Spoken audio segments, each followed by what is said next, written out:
La verte Helvétie, ses alpages et ses armailles, ces mythes font le bonheur des publicitaires pour vanter les saveurs d'une tradition ancestrale. Mais si les anciens ne veulent pas révéler la fameuse recette de l'Appenzeller, c'est peut-être que la réalité ne correspond pas tout à fait au cliché. Comme Abdab, les jeunes requérants d'asile sont toujours plus nombreux à s'engager dans les fromageries de Suisse romande. La fromagerie artisanale d'Arc-en-Ciel a construit sa réputation sur l'excellence de ses vacherins fribourgeois. Ici, l'arrivée de l'Érythréen était une aubaine. Car pour le patron Stéphane, trouver du personnel relève parfois du casse-tête. Moi, quand j'étais apprenti, c'était un petit peu les Portugais qui étaient dans nos portes. Après, il y a eu les Français, il y a eu aussi maintenant les Érythréens, il y a eu des Polonais juste avant. Ouais, on a eu un peu cette chance d'avoir un peu ce monde qui vient nous donner un coup de main quand on avait un peu personne, quoi. Puis c'est pas un travail si évident, puisqu'on doit se lever tôt le matin. Pas tout le monde veut travailler le week-end, et ça, c'est un peu embêtant, quoi. Et les jours fériés, même le 1er janvier, il faut se lever. Se lever, travailler dans l'humidité, ces contraintes sont bien loin d'effrayer l'apprenti érythréen. À 17 ans, il prend la route de l'exil seul et débarque en Suisse sans comprendre le moindre mot de français.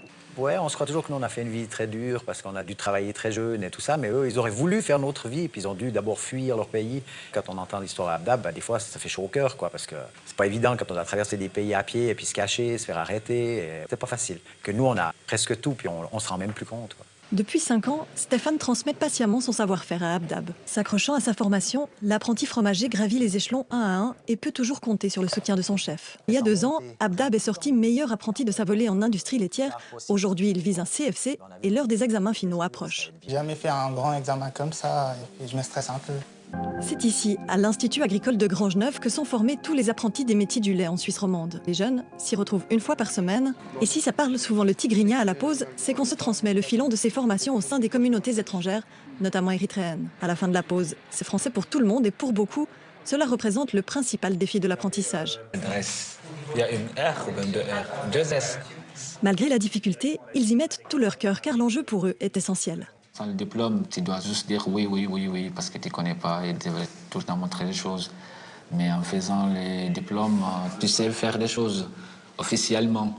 Du coup, ça te permet de donner plus de confiance à toi-même et puis voilà, avoir aussi le respect autour de toi. Ces apprentis sont tous en AFP, une formation de 2 ans axée sur la pratique et qui sert souvent de tremplin vers le CFC. Dans le produit duquel on parle, le gruyère, c'est un défaut. Pour un fromage bleu, ce sera plutôt quelque chose qu'on va rechercher. Je fais le moins possible de théorie frontale parce qu'ils sont vite perdus, parce que pour eux, il faut traduire dans leur tête, etc. Donc, je fais beaucoup plus d'exercices où ils doivent travailler individuellement, par deux, faire de la recherche dans le support. Comme ça, ils ont le temps de lire, j'ai le temps de les aider pour traduire certains termes.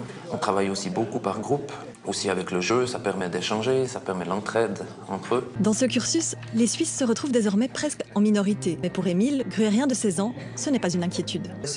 C'est suisse, quoi, donc on ne s'attend pas forcément à avoir de personnes d'autres pays qui viennent faire un produit qui est pur suisse. Donc, je trouve ça c'est cool parce que ça veut dire qu'il n'y a pas que des Suisses qui veulent faire ce métier et puis que ça intéresse d'autres personnes, qu'il y ait du nouveau monde, qui viennent de pays différents avec d'autres peut-être manières de faire, qui puissent nous apprendre aussi. Donc ouais, moi je trouve c'est chouette. Cette tolérance n'a pas toujours été si évidente. En quelques années seulement, les mentalités ont bien changé. Au pied du château de Gruyère, dans l'un des temples du mythique fromage, Mamadou en sait quelque chose. Ce Guinéen a tracé la voie, il était le premier apprenti fromager d'origine africaine. Au début, avec la réaction des collègues, ça n'a pas été facile. Surtout, j'étais le premier Africain black à commencer dans ce fromagerie. Du coup, c'était pas bien aperçu à niveau collègue. L'un de mes collègues qui me faisait des préjugés disait que je n'étais pas capable, mais heureusement pour moi, il me poussait au bout, d'aller au bout de mes forces pour pouvoir réussir mon apprentissage. Et il ne savait pas. C'est ce qui m'a aidé, franchement. À 23 ans, Mamadou est le bras droit de Jacques, l'un des patrons en salle de fabrication des gruyères. Il supervise chaque opération, même celle de son chef. Au fil des ans, Jacques et Mamadou ont tissé une jolie complicité. Depuis, le fribourgeois n'hésite plus à engager des requérants d'asile, malgré un risque de renvoi en cours de formation. On investit du temps, on a de l'espoir, on voit des candidats motivés qui aimeraient aller jusqu'au bout. Et on a toujours un petit peu cette angoisse qu'on est conscient qu'ils pourraient être renvoyés du jour au lendemain. C'est facile, mais faut faire le mouvement pour qu'il soit précis. Il n'y a qu'un seul mouvement qui fonctionne. C'est l'expérience, ça viendra avec le temps. En général, ils ont une motivation qui est assez sincère, qui est assez pure, parce qu'ils veulent aller jusqu'au bout de leurs rêves, réussir à s'intégrer au niveau professionnel en Suisse. Et les jeunes qui sont d'origine suisse ou de langue maternelle française, ça les intrigue aussi de voir ces requérants d'asile qui sont motivés et puis qui réussissent, donc ça les motive aussi.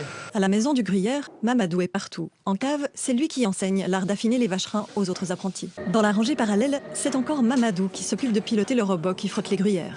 Parfaitement polyvalent, le Guinéen s'est pris au jeu de la profession. Il aspire même à devenir maître fromager. Pourtant, il lui aura fallu bien du temps pour apprécier le fruit de son travail.